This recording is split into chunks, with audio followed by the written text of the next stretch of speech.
بسم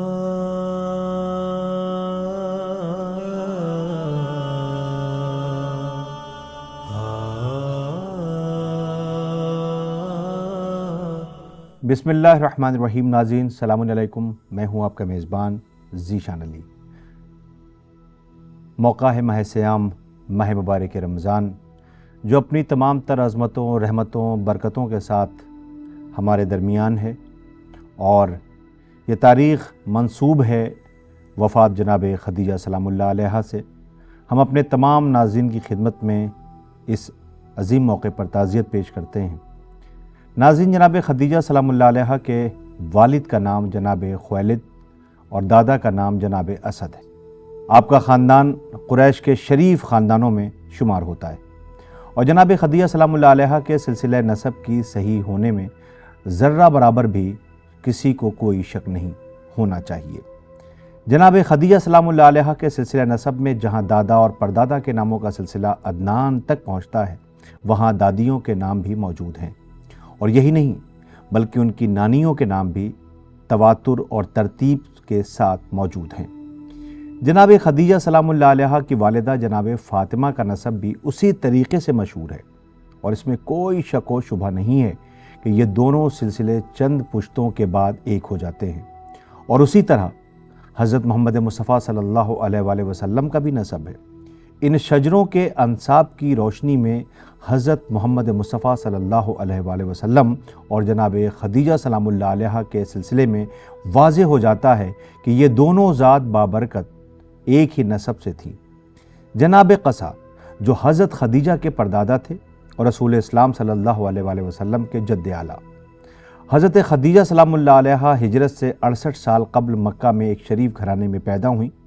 زمانہ جاہلیت میں حجاز کے قبائل کے درمیان سماجی تعلقات کے زوال اور اخلاق و انسانی اوصاف کے زوال کے دوران یہ خاتون ایسی مطلوبہ صفات اور اخلاق کی حامل تھیں کہ انہیں طاہرہ کہا جاتا ہے۔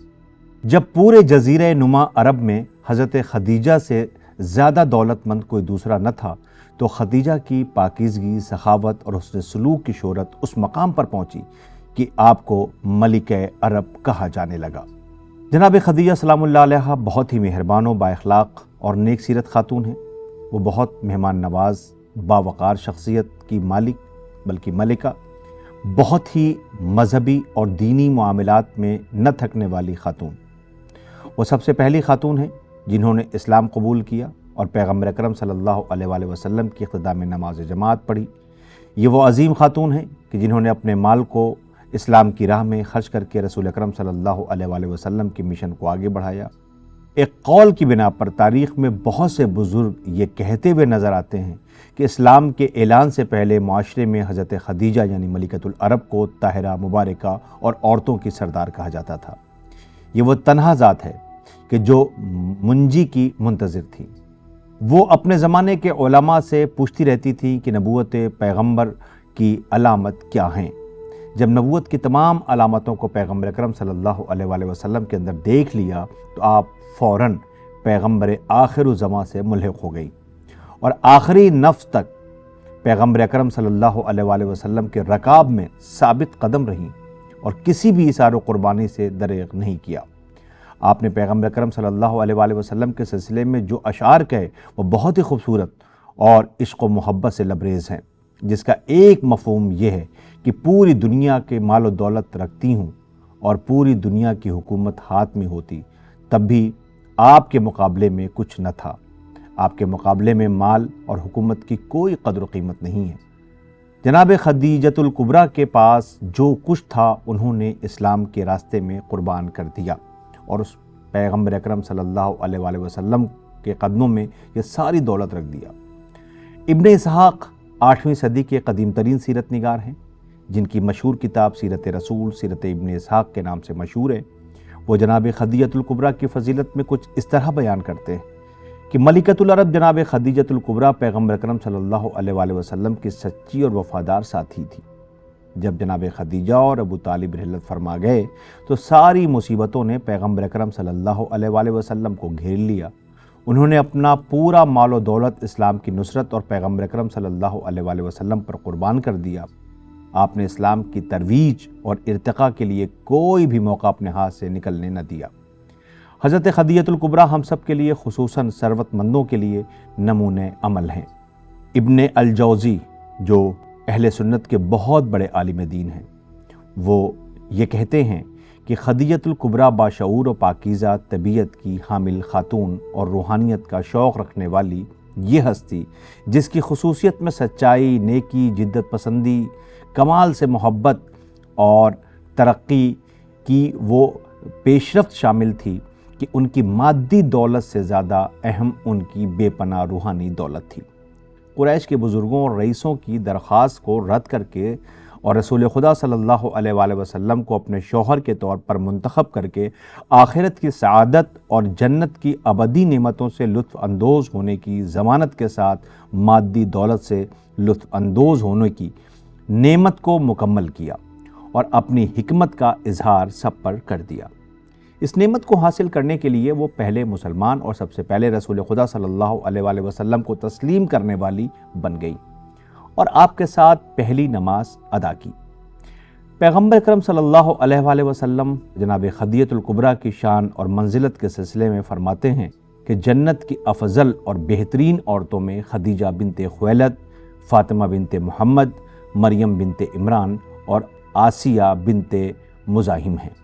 حضرت خدیجہ الکبریٰ سلام اللہ علیہ کی مالی امداد نے پیغمبر اکرم صلی اللہ علیہ وآلہ وسلم کو غنی و مالدار اور خود کفیل بنا دیا، اور اللہ رب العزت اپنے نبی پر اپنی رحمت کا اظہار کرتے ہوئے سورہ ضحیٰ میں ارشاد فرماتا ہے، اور تم کو تنگ دست پا کر غنی نہیں بنایا ہے۔ اور ایک مقام پر جناب خدیجہ الکبریٰ کی تعریف کرتے ہوئے رسول اسلام صلی اللہ علیہ وآلہ وسلم نے فرمایا، مجھے کسی مال نے اتنا فائدہ نہ پہنچایا جتنا خدیجہ کے مال نے مجھے نفع پہنچایا ہے۔ اسلامی روایات کے مطابق رسول اسلام صلی اللہ علیہ وآلہ وسلم نے جناب خدیجہ الکبریٰ کے مال کو آزاد، قرض داروں، یتیموں اور محتاجوں کی مدد کے لیے استعمال کیا۔ اور جب وہ بھی وقت آتا ہے کہ حضرت خدیجہ الکبریٰ بیمار ہوئیں تو پیغمبر اکرم صلی اللہ علیہ وآلہ وسلم آپ کے سرہانے بیٹھے رہے اور فرماتے تھے، خدیجہ کیا تم جانتی ہو کہ خداوند عالم نے تم کو جنت میں بھی میری بیوی قرار دیا ہے اور بہشت میں اعلیٰ علیین میں آپ کے لیے جگہ دی ہے۔ آپ نے جب اپنی بیماری کو شدید دیکھا تو کہنے لگی، یا رسول اللہ، میں نے آپ کے حق میں کوئی کوتاہی کی ہے تو مجھے معاف کر دیجیے۔ پیغمبر اکرم صلی اللہ علیہ وآلہ وسلم نے فرمایا، تم سے میں نے کبھی کوئی کمی و بیشی نہ دیکھی، اور جب بھی مجھے تھکا ہوا اور پریشان دیکھا تو اپنی تمام جان و مال میرے اوپر نچھاور کر دیا۔